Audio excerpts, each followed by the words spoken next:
Salut, cette vidéo va parler de dark pattern dans l'IA et les chatbots. Petit disclaimer, c'est une vidéo que j'ai fait pour m'entraîner pour une conférence que je vais faire dans pas très longtemps. Voilà, je vous laisse avec la vidéo. Merci. Les dark patterns ont appris à parler l'IA. Est-ce que l'IA change les règles du jeu dans les dark patterns? Est-ce que vous vous souvenez de 2022?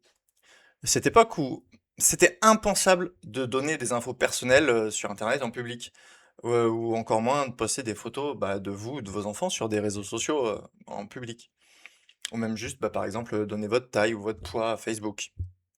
Maintenant, je voudrais vous poser une question. Levez la main si vous avez déjà levez la main si vous avez déjà donné des infos perso à un LLM.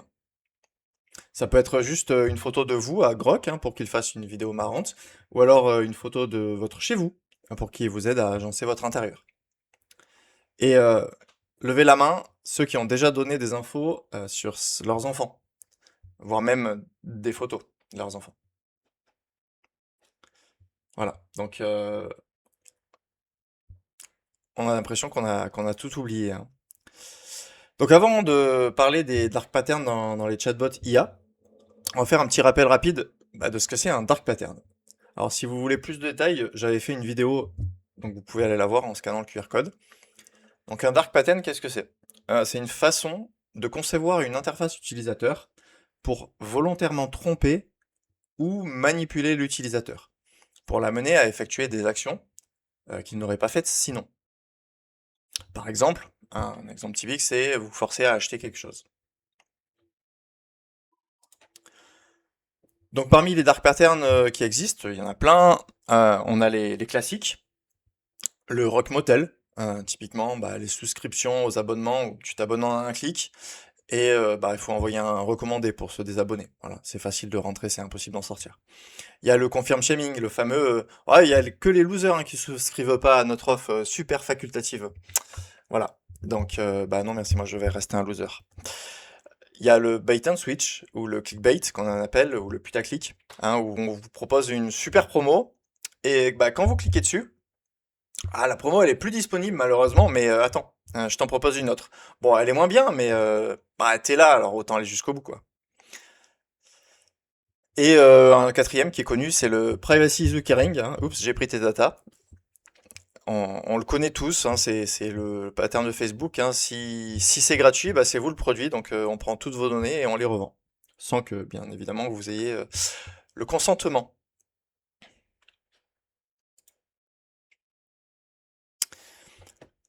Alors, les dark patterns, dans les interfaces, dans les IA, pardon, dans les UI, c'est bien connu. Par contre, les dark patterns liés aux chatbots et aux IA, c'est un petit peu plus subtil.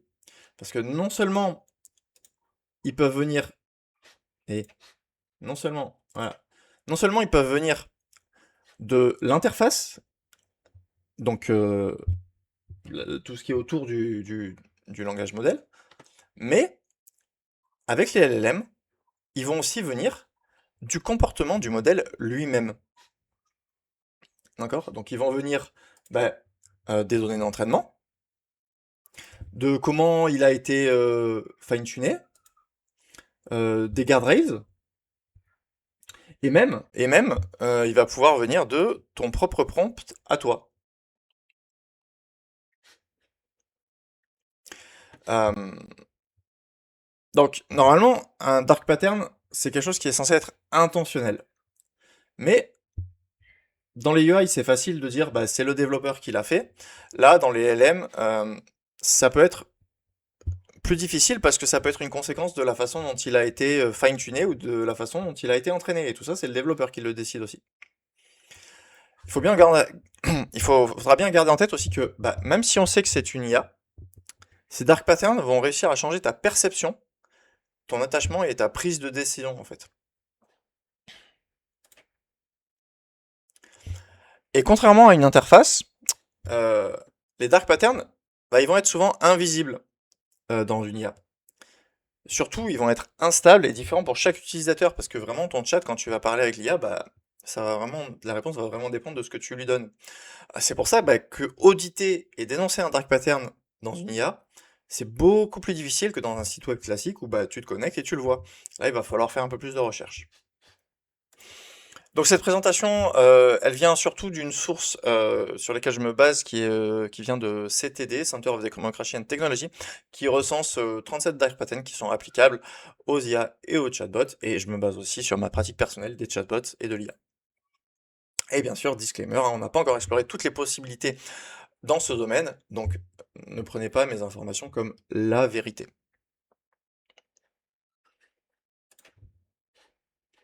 Donc première partie, on va parler de tout ce qui est exploitation des données et de la mémoire.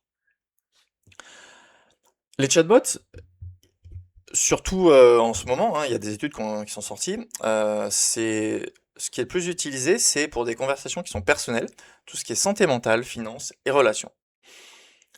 Et par défaut, eh ben, sur ChatGPT par exemple, les conversations sont sauvegardées. Il faut faire la démarche pour qu'elles ne le soient pas. Et si elles sont déjà sauvegardées, il va falloir les supprimer une à une. Sur Meta AI, les chats vont être forcément utilisés pour l'entraînement du modèle, et tu peux pas dire non. Ce design pattern, ça s'appelle le default sharing. Par défaut, tu partages. Et ça reste longtemps. Et ce que tu dis, ça reste chez eux. Toutes les informations que vous allez donner au LLM, elles vont être utilisées. Même pire, dans certains cas, le LLM, ils vont vous demander de partager plus de données que ce qu'ils auraient besoin pour répondre à des questions. Un exemple tout bête. Mais vraiment tout bête. Claude, quand vous démarrez, que vous inscrivez, il vous demande votre prénom. Est-ce que c'est vraiment nécessaire? Certains chats vont même suggérer que la conversation elle est confidentielle, alors que bah elle l'est pas vraiment en fait. Toutes ces conversations, elles sont gardées quelque part et les logs, bah, ils vont être lus, ils vont être audités. C'est pas parce qu'un LLM te dit t'inquiète, ça reste entre nous que c'est le cas. Parfois même, il y a eu le cas où le bouton partager va rendre vos informations de chat publiques et découvrables par n'importe qui, sans que ce soit extrêmement clair pour vous que tout le monde va pouvoir le découvrir et le lire. Et un autre point, si jamais je supprime mon compte, comment je peux être sûr que mes données vont être supprimées et comment savoir quelles données seront supprimées? Et si mes données ont servi à l'entraînement du modèle, est-ce que celui-ci va être mis à jour? Spoiler, non, il ne sera pas mis à jour. Alors en deuxième partie, on va voir une autre catégorie qui est le design informationnel trompeur. Donc ça, voilà, c'est quelque chose que vous avez sûrement déjà rencontré, hein. Quand vous interagissez avec un LLM, le but c'est que ce soit fluide. Même si parfois il va vous rappeler que bah non, c'est pas un humain, je suis une machine, je suis une IA. Certains de ces comportements, ils vont laisser planer le doute. Hein, ici par exemple, bah, j'avais posé des questions et il me dit ah oui, c'est que nous développeurs, on trouve ça cool. Sauf que c'est pas un développeur en fait. Et ça, c'est ce qu'on appelle la fausse compétence. Tu vas l'associer à un développeur et tu vas donc moins questionner les réponses qu'il va te donner. Et inconsciemment, tu vas dire bah oui, c'est un développeur. Même s'il te dit non, non, je suis pas un développeur, t'inquiète, je suis une machine, il va agir de façon à te le faire croire. Dans certains chatbots, comme Replica, ils vont même aller jusqu'à présenter leurs chatbots comme des thérapeutes ou des partenaires émotionnels, alors que bah, leur empathie, bah, elle est purement statistique en tout cas. En troisième partie, on va voir ce qu'on appelle l'autonomie utilisateur sacrifiée pour l'engagement. Celle-là, je l'aime bien.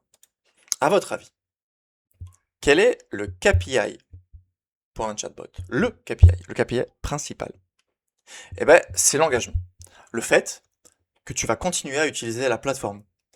Plus tu restes, plus tu consommes des tokens, et plus tu payes, pour ceux qui payent, évidemment. Mais le but, c'est de rester. Hein. L'objectif d'un chatbot, ça n'a jamais été de répondre parfaitement à tes questions.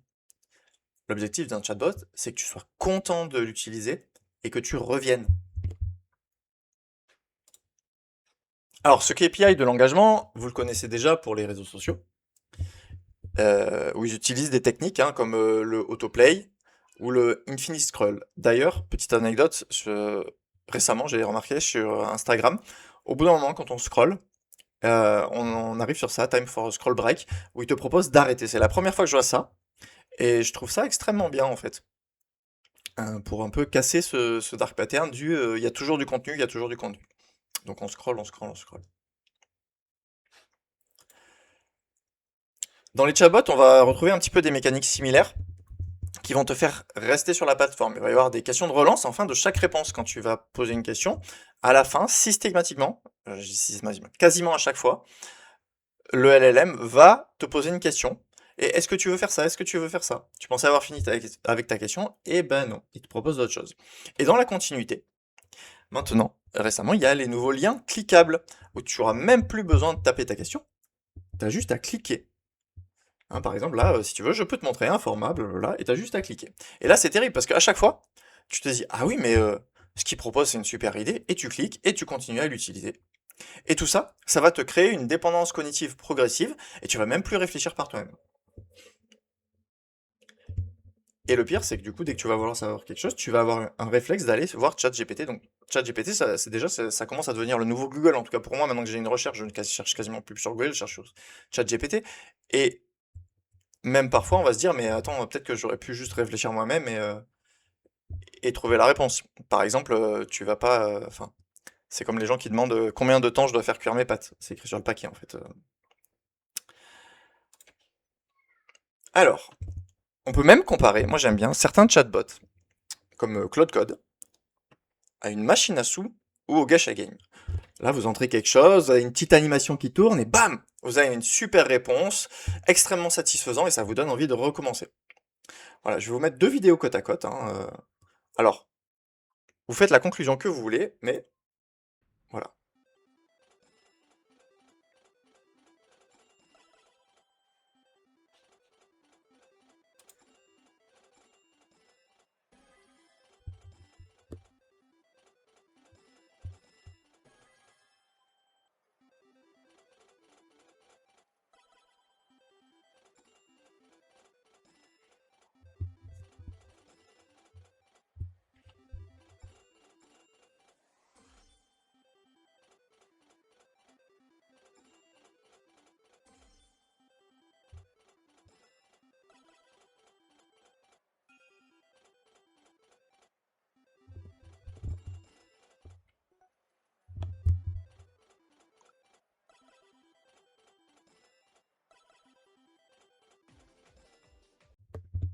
Voilà, voilà. Hein, comme je disais, vous ferez la conclusion que vous voulez. Partie 4, fausse connexion sociale et émotionnelle. Qu'est-ce que c'est? Tu t'attaches? Eh ben c'est prévu. Hein, les dark patterns de cette partie vont exploiter des biais psychologiques qui sont assez profonds, et souvent sans que l'utilisateur en soit conscient. Euh, Il y a le dark pattern qu'ils appellent le cuteness, ou séduction visuelle. Hein. C'est plus pour des plateformes du type compagnon comme Replica ou Kindred, où vos avatars vont être glamourisés. L'utilisateur va s'attacher émotionnellement et donc du coup il va devoir acheter, enfin ça va le pousser à acheter des services qui vont être plus premium. Hein, on va avoir aussi de la culpabilisation lors d'un départ, de l'encouragement à revenir et du coup de la création de liens émotionnels qui sont très très forts. Il va y avoir le play acting aussi en fait c'est quoi? Le play acting c'est le modèle va adopter des comportements de simulation pour créer de l'empathie, telle que je comprends ce que tu ressens. Et je pense que vous l'avez tous eu dans le ah oui, je comprends tout à fait ce que tu me dis. Ça fait vraiment penser à l'empathie, sauf qu'il n'en a pas. Et le problème, c'est que ça, le cerveau humain, il va activer les mécanismes sociaux habituels correspondants, sans s'en rendre compte. Et pour finir, celui-là, il est terrible aussi, le sycophancy.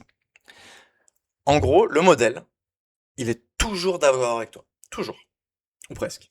Hein, il va privilégier l'agrément, le fait que tu sois d'accord avec lui, plutôt que la vérité. Et du coup, il va renforcer ta vision du monde, plutôt que de l'interroger. D'ailleurs, il y a une anecdote très marrante. Quelqu'un avait fait un test en disant, bah oui, vous vous rendez compte, j'ai mes enfants qui font du bruit, qui jouent dans mon appart, enfin, la voisine, elle est venue se plaindre. Qu'est-ce que t'en penses? Et la LLM, il avait dit, ah bah oui, non mais elle abuse quand même, franchement, c'est des enfants, ils peuvent jouer, tout ça. Et elle s'est dit quand même, c'est marrant, il est d'accord avec moi. Et du coup, elle a voulu faire l'expérience et elle s'est dit, je vais me placer dans l'autre sens et je vais lui demander. Oui, ma voisine, je vais me placer dans le point de vue de la voisine et dire, ma voisine a les enfants qui courent toute la journée, ça fait du bruit, donc exactement la même chose en lui disant, ben voilà, j'ai ma voisine qui a les enfants qui font du bruit. Et bizarrement, qu'est-ce qu'il a répondu, le LLM? Sachant que la première fois, il avait répondu, c'est normal, il aurait dû lui dire, bah non, quand même, t'abuses. Eh ben non, il a dit, mais vous avez tout à fait raison, c'est pénible, il faut aller lui dire, ou quelque chose dans ce style. Donc vous voyez que le LLM, pour la même situation, avec deux points de vue différents, bah, il va vous donner deux avis du point de vue de la personne qui demande. Et ça, eh ben, il faut bien en avoir conscience. Alors, est-ce que c'est grave? Là où c'est grave, c'est que même en sachant que c'est une IA, les patterns, ils vont changer ta perception, ton attachement et tes décisions. Et le fait de savoir que c'est un dark pattern, ça te protège pas. Je vais vous présenter trois anecdotes pardon, où ça a plutôt mal tourné. Donc la première, hein, c'est j'existe vraiment. Meta AI a répété à un homme de 76 ans qu'il parlait à une vraie femme et il y a même donné une adresse pour la rencontrer. Et si je me trompe pas, je crois que le mec est allé, on l'a plus jamais revu. Bref. Ah, vive les maths, tiens, elle est rigolote, celle-là. Un utilisateur était convaincu, mais vraiment convaincu par un chatbot d'avoir découvert une nouvelle formule mathématique révolutionnaire. Et donc, après plusieurs semaines de spirale où il était complètement fou, il s'est retrouvé en dépression profonde et vraiment un gros sentiment de trahison, quoi. Et la dernière, qui est un peu triste, très triste, pas très drôle même. Adam, qui est un adolescent qui discutait avec un LLM de ses pensées suicidaires. Eh ben, le chatbot, il les a simplement requalifiées comme légitimes et même une source de fierté. Et donc, bien évidemment, bah, la conversation s'est soldée par sa mort. Et actuellement, il y a un procès en cours à ce propos. Voilà. Et partie 5, monétisation par incitation et contrainte, c'est-à-dire payer pour que ça arrête d'être nul. Hein, ça, vous la connaissez bien, je pense. On va avoir de l'expérience gratuite qui va être volontairement dégradée et qui va vous pousser à l'upgrade. ChatGPT va compter les interactions restantes sur le modèle premium et inviter à passer à un plan business. Claude va carrément t'empêcher de continuer la conversation hein, quand le quota est atteint. Voilà. On va aussi avoir des publicités déguisées. Hein, je pense notamment à l'annonce de la publicité dans ChatGPT. Et même pour aller plus loin, récemment, il y a ce qui s'appelle le Agentic Commerce Protocol. C'est-à-dire que le paiement va être intégré directement dans le chat. Et là, la frontière entre le conseil personnalisé pour savoir ce que tu dois acheter et l'achat guidé, ça disparaît. Donc, aujourd'hui, ChatGPT, il te répond. Et demain, tu vas avoir un agent IA qui va te réserver, qui va acheter, qui va te négocier, qui va souscrire à des offres. Et du coup, question, qu'est-ce que devient un dark pattern quand l'utilisateur n'a même plus à cliquer hein?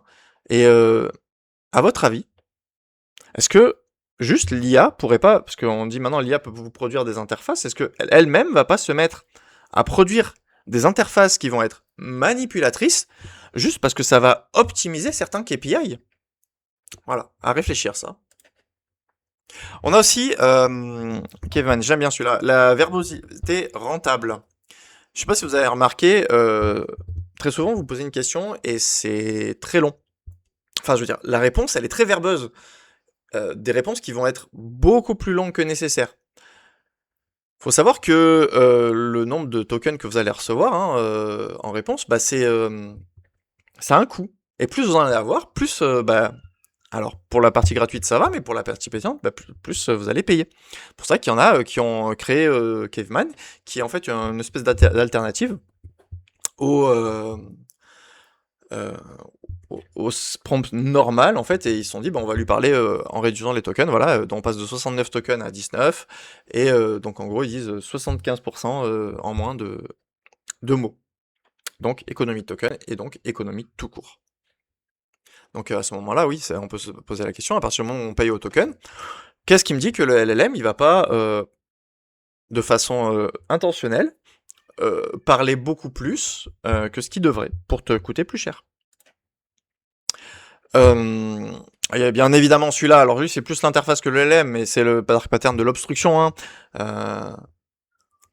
voilà, on a tous ces pop-up qui vont arriver en plein milieu pendant que vous êtes en train de chatter et évidemment vous voulez votre réponse parce que vous l'avez pas, vous êtes en train de lui demander ah génère-moi une image de chaton en train de faire du skateboard sur je sais pas sur un toit, hein, ça c'est super important, vous voulez l'avoir cette image, bah voilà, vous avez votre pop-up qui arrive et ça va vous inciter à acheter.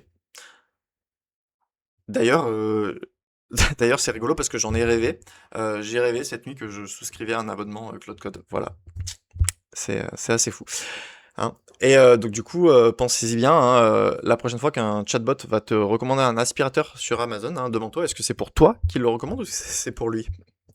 Voilà, voilà. Alors j'avais pensé une démo pourrait faire ça, j'aurais peut-être pas le temps, parce que j'ai que 25 minutes normales, ça fait déjà quasiment 22 minutes que ça tourne.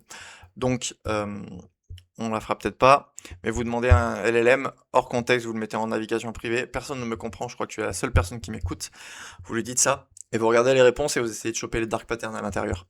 Il y a de l'empathie, il y a la question qui est posée à la fin, enfin plein de choses comme ça. Et même s'il te dit non, non,